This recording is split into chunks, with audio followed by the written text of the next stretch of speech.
Bien, estamos en contacto desde México con Jorge Rojas. Él es el propietario del canal de YouTube Armapedia, un canal que llega a más de 4 millones de personas, en realidad tiene 4 millones de suscriptores. Jorge, mucho gusto, bienvenido a Mendoza Post, un gusto hablar con vos. Mucho gusto, Juan Manuel. Un saludo a toda la audiencia ahí en Mendoza, en Argentina.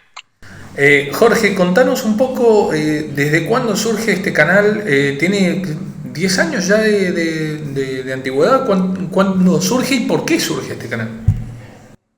Así es, Armapedia surge hace 10 años como un intento de traer al mundo de habla hispana esta clase de temas, de una manera educativa de entretenimiento a veces. ¿A qué me refiero con esto? A temas armamentísticos, a temas militares, de defensa, geopolítica y todo lo que engloba pues estos 4 temas principales, ¿no? Seguridad, en pocas palabras. El canal surge principalmente por varias ramas, ¿no? No hay una como muy específica, pero mi abuelo, de parte de la familia de mi madre, fue director de armamento del PGR, es como algo así como el FBI de México. Entonces le dieron ese puesto, obviamente por su expertise en todo estos temas del armamento. Es un puesto muy alto, la verdad, director de armamento, decidir qué armas utilizan la policía en la Ciudad de México específicamente y administrar ese armamento existente. Entonces yo escuchaba historias increíbles de mi abuelo, y siempre estuvo esa como, no obsesión, por supuesto, pero ese gusto o esa curiosidad por las armas, ¿no? Y de ahí parte. Y obviamente también le podemos adjudicar el tema de las películas, de los videojuegos, pero en mi caso particular había otras cosas que hacían que naciera un poco más de curiosidad, ¿no? De mi parte. Y pues en ese momento yo estaba aprendiendo a editar videos y pues se juntan las dos cosas, ¿no? Tu mayor pasión con que sabes editar videos. A YouTube es la plataforma más grande para videos en todo el planeta, y pues a la gente le empezó a gustar el canal, empezó a crecer y empezó a especificar los temas, profesionalizarlo un poco más, y como bien dices, ahorita ya somos 4 millones de suscriptores. Bien, gente de dónde te sigue. Acá en Argentina somos varios. En Latinoamérica he visto, por lo menos por cómo te replican en los distintos contenidos también. En el resto del mundo, ¿cómo te va? ¿Cómo ha sido esa llegada al público?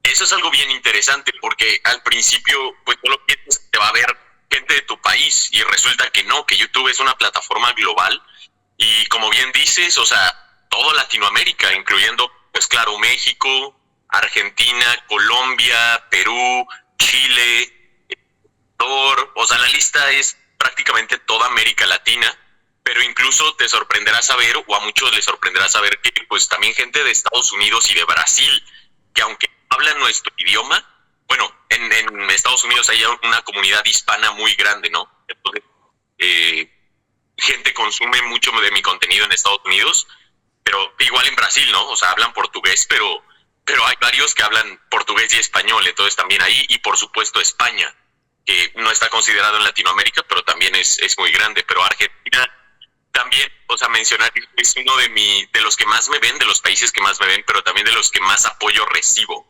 O sea, en los comentarios nunca falta la bandera argentina, entonces les tengo un aprecio muy particular, muy especial. Ya lo he dicho antes, a los argentinos en mi canal lo han hecho muy grande y siempre me han dado como muy buenos comentarios. Bien. Jorge, vos cuando definís tu canal te definís a vos mismo como un analista del mundo armamentístico y militar. ¿Vos estudiaste algo de esto o tu expertise viene por otra parte? ¿Viene por la parte de la curiosidad, de haber investigado de forma, digamos, no formal? Así es. Hay algunos que les gusta usar el término experto, pero sinceramente es un término muy atrevido, en mi opinión, porque pues siempre estamos aprendiendo, siempre surge algo nuevo. Entonces, poner experto, digo, no soy un experto ni en armas, ni en temas militares, ni en geopolítica, soy un analista, un investigador. Tengo un equipo de trabajo que también me complementa, que a la mesa, corrige lo que hago, yo corrijo lo que ellos ellos hacen. Entonces, por eso me gusta más ese término como un analista de defensa, porque realmente eso estamos haciendo. Estamos analizando una situación, hacemos una investigación muy larga, de ahí se corrige hasta que quede perfectamente bien hecho, ya luego se hace todo lo técnico, ¿no? Que sería la narración, la edición. Entonces, este es el término que yo he elegido como para presentarme con la audiencia. Bien. ¿Has analizado conflictos en distintas partes del mundo? ¿Has llevado claridad conceptual, sobre todo sobre algunos conflictos como el de Israel en la zona de la Franja de Gaza, como el conflicto histórico entre las dos Coreas? Has explicado mucho sobre la guerra entre Ucrania y Rusia. Bueno, contanos un poco sobre esto, cómo te informás, cómo haces para llevar adelante este contenido para la gente. Claro, mira, como bien dijimos al principio, yo llevo 10 años, o sea, analizando en profundidad esto, consumiendo todos los días, absolutamente todo, no importa si es fin de semana, contenido relacionado con armas, con temas militares, con guerras, con defensa, avances tecnológicos en el ámbito militar, armamentístico. O sea, es mi pan de cada día, básicamente. Entonces, cada vez que surge uno de estos nuevos conflictos, puedo hablar el idioma o puedo entender con una mayor claridad, sin exagerar, por supuesto, pero puedo entender con claridad cuando mencionan ciertas cosas o las consecuencias que tiene haberle mandado esta arma a este país o haber hecho este cambio político, militar. Es un idioma que empiezas a dominar cuando te empiezas a meter en este ámbito. Entonces, las guerras de hoy en día, todas las que mencionaste, son de especial relevancia para todos nosotros, ¿no? Es lo que estamos viviendo ahorita, es la historia que se va a contar en los libros de historia a nuestros hijos, a nuestros nietos. Entonces, como te dije, cada video que hablamos de estas guerras modernas se basa en una investigación larguísima. El expertise, por así decirlo, con el conocimiento de cada uno de los investigadores que conforman mi equipo, y yo incluido, ¿no? Como la base de revisar todo bien. Y es que todos somos gente que consume esto todos los días. O sea, somos gente con mucho expertise que lo entiende, que sabe más o menos en ciertas áreas, pero eso complementa cada investigación. Entonces, particularmente yo he tenido un acercamiento muy fuerte a la guerra en Ucrania, extremadamente fuerte, al punto de ir a visitar la línea de frente, que eso ayuda mucho. O sea, la investigación es una parte, pero en un cierto punto tienes que entrevistar a personas que han estado en la guerra. Al día de hoy, o sea, una gran mayoría de mis conocidos son exmilitares o militares en activo, de todas partes del mundo, de Argentina, Colombia, México, Estados Unidos, tú nómbralo, ¿no? Sí. Y muchos de ellos son mis asesores. Muchos de los videos que ustedes ven en el canal están asesorados por alguien que literalmente vivió eso, ¿no? Si estamos hablando de rescate de rehenes, antes de hacer el video, entrevisté o le hice unas preguntas clave a un contacto mío, que fue un miembro del SWAT que estuvo en rescate de rehenes. Por poner un ejemplo, ¿no? O gente que ha estado en la guerra de Ucrania, latinoamericanos, por ejemplo, les pregunto, ¿qué tan cierto es esto? ¿Es un mito? ¿Cómo funciona? ¿Cuál es la realidad? En base a todo ese conocimiento, aparte de la investigación que se hace en diferentes medios, de diferentes ideologías incluso, ¿no? Porque no puedes analizar estos conflictos desde un solo bando, tienes que analizar los dos bandos y llegar a una conclusión. Entonces, es el proceso que llevamos para la investigación de cada una de estas guerras que mencionaste al principio. Entiendo. Recién mencionaba, fuiste a Ucrania a presenciar la guerra, estuviste a pocos kilómetros de donde estaban combatiendo los soldados, e incluso tuviste que usar chaleco. Hay partes donde hay videos donde te has tenido que ir ante una avanzada rusa. Bueno, contanos sobre esa experiencia. ¿Te considerás que has sido un corresponsal de guerra en ese sentido, como se utiliza en distintos medios de comunicación?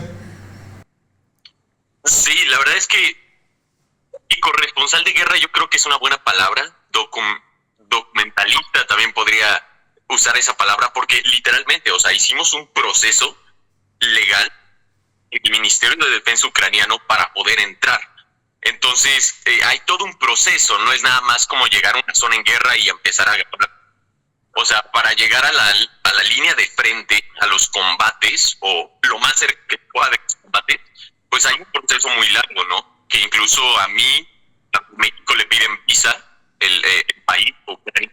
Entonces yo tuve que hacer un proceso de visa, yo tuve que hacer un proceso de registrarme como medio de comunicación y esperar la aprobación de ello. Hay todo algo muy largo, ¿no? Buscar una persona que te pueda llevar ahí, que sirva de traductor, que se les llama fixer, es muy largo. Yo creo que es el viaje más complejo que he planeado en toda mi vida, pero se logró. Y bueno, está el tema también de lo peligroso que es, ¿no?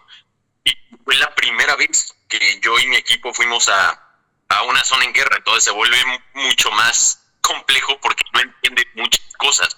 Una vez que ya tienes tu primera experiencia, pues lo entiendes mejor, sabes cómo funciona esto, cómo no se debe hacer esto, qué es importante, qué no es tan importante. Entonces, sí, o sea, antes de empezar a hablar de experiencia, o sea, fue muy complicado ingresar como un medio porque llegamos como medio independiente. Claro. Nadie nos pagó, nadie nos hizo, lo cual lo hace, pues, por supuesto, tú bien lo sabes que también eres periodista, mucho más complejo el tema. ¿Cuántas personas viajaron junto a vos? Me decís, viajamos con mi equipo, ¿cuántos eran? Éramos, en total, contándome, somos 3.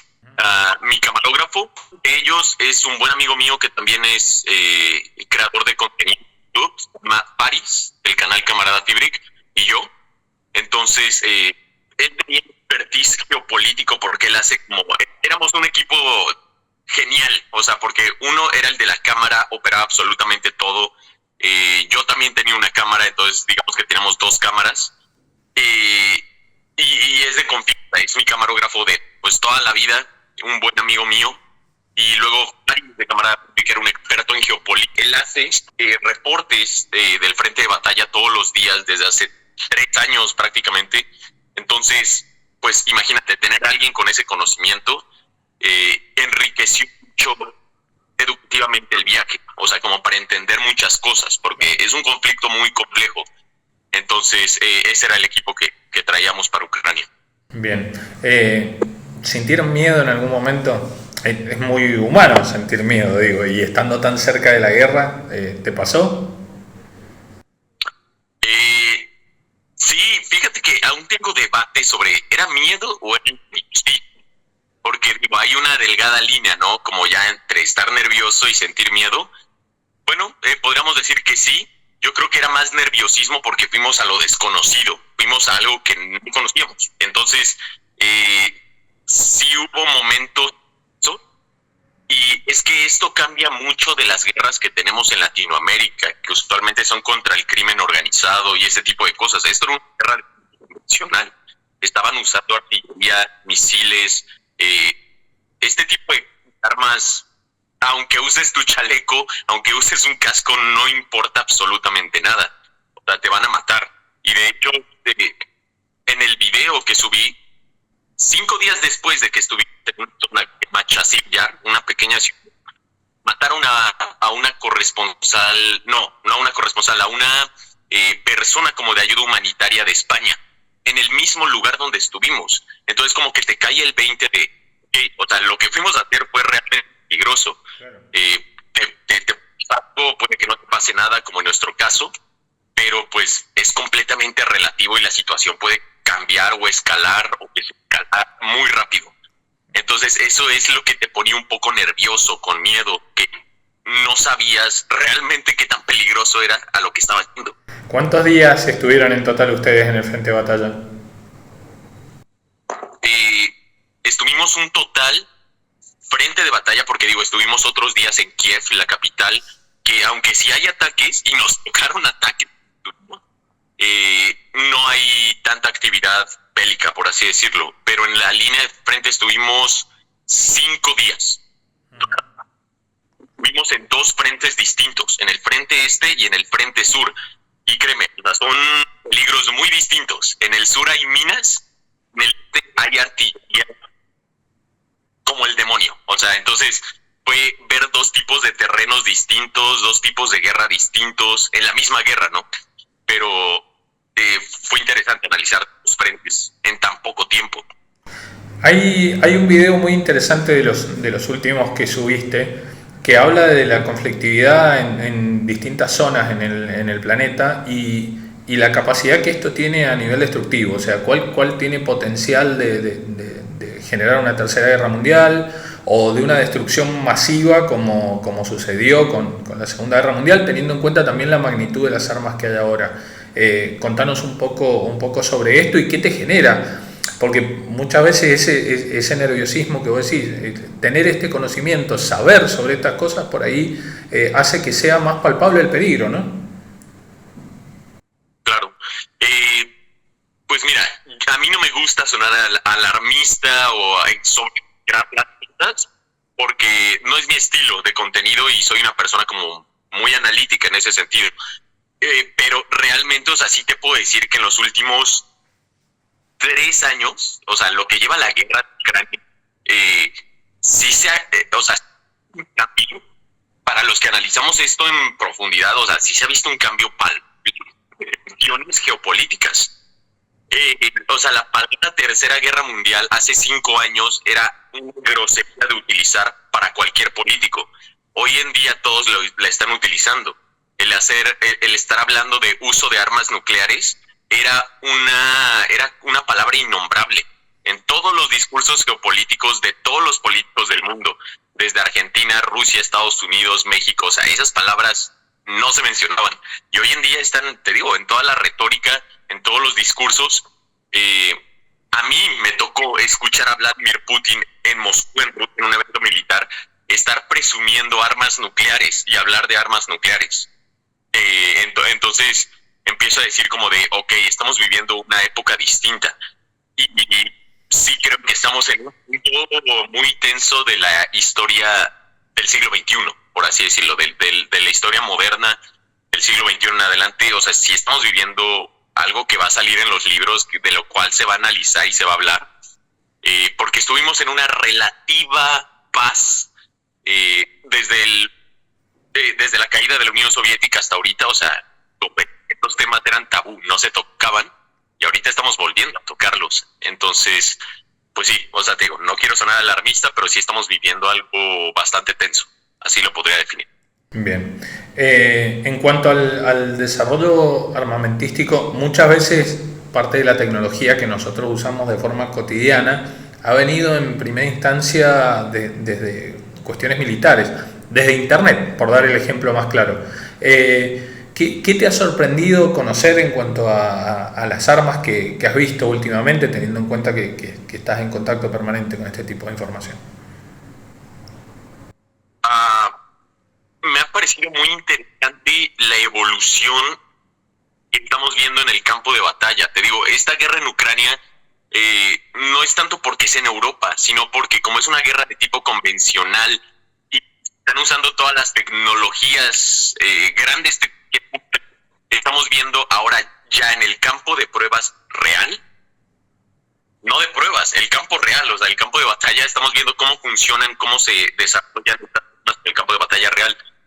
Y estamos viendo cosas como de que ejércitos de primer nivel, como el ruso, el ucraniano, muy grandes, ejércitos poderosos, están usando drones de 400, 500 dólares de costo para destruir tanques de 4, 3 millones de dólares. Y te pones a pensar, o sea, qué cambio tan impresionante, que no necesitas usar una tecnología tan costosa para destruir algo tan inmenso e imponente de batalla, ¿no? Entonces, ese es el primer cambio increíble, que todos esperábamos ver armas láser, cosas muy tecnológicas y costosas, y no, resulta que la guerra es la guerra y la idea ha cambiado completamente. Tiene que ser costo efectiva. Entonces, está el tema de los drones, por un lado. Digo, también está la tecnología avanzada, ¿no? Los drones, las armas láser, incluso ya estamos viendo prototipos muy avanzados de armas láser. están evolucionando los vehículos de batalla. O sea, está cambiando mucho la doctrina. En 3 años está pasando toda esta evolución. Entonces, a mí también como analista es muy complicado. O sea, tienes que estar consumiendo contenido todo el tiempo y estar viendo los nuevos avances, pues para no estar hablando cosas del pasado, o para no dar información incorrecta. Y te digo, estos cambios muy rápido, tanto en tecnología como en doctrina de combate. Lo que se pensaba que era efectivo allá en los principios del 2000 es completamente obsoleto en el campo de batalla hoy en día. O por el contrario, lo que pensábamos que eran armas obsoletas, como la artillería, que todos decíamos, no, eso es de la Primera, Segunda Guerra Mundial. Bueno, resulta que no, sigue siendo el rey de la batalla la artillería, y es una de las armas que más soldados ha matado, tanto del bando ucraniano como del bando ruso. Entonces, te digo, está sufriendo todo un cambio, y esto está afectando otros conflictos del mundo. Obviamente, si estás viendo que a Ucrania le funcionó esto, o que a Rusia le funcionó esto, pues tú lo quieres adoptar de cierta forma en tus fuerzas armadas. Y esto hace un cambio completo en todo el mundo, en todos los ejércitos del planeta, para combatir. Claro, claro, claro.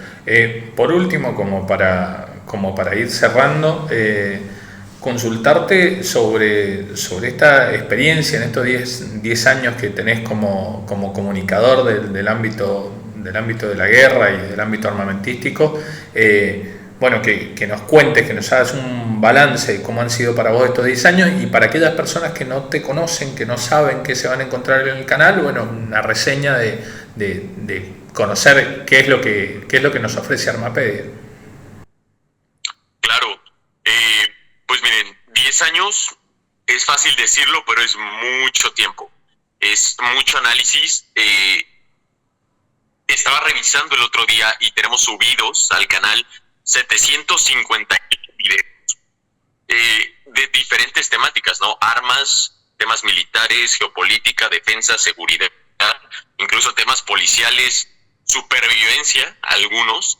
Entonces, es prácticamente una biblioteca de mucha información, de muchas investigaciones largas, arduas, incluso de edición, ¿no? Porque la forma en que la presentas un video también hace que le quede más claro a las personas la información o no. Entonces yo soy muy cuidadoso en que la gente, un tema complejo, lo pueda entender bien, porque la guerra es un tema muy complejo, es un tema con muchos tabús, con palabras incómodas, pero es mi pasión absoluta, y la pasión se la pongo a cada video que hacemos en el canal. Ahorita también estamos, como bien dije, tocando temas de la actualidad, temas pues muy importantes que nos están afectando directa o indirectamente. Entonces, pues nada más, a las personas que no conocen el canal, me llamo Jorge Rojas, soy analista en defensa, y bueno, si están interesados en esta clase de temas, que yo creo que a estas alturas deberían estarlo, pues son más que bienvenidos a esta comunidad que ya supera los 4 millones de suscriptores. Jorge, te agradecemos mucho por tu tiempo, un abrazo grande. Muchas gracias, Juan Manuel. Igual, un saludo a toda la audiencia de Mendoza, de Argentina. Cariño muy especial a todos mis hermanos argentinos.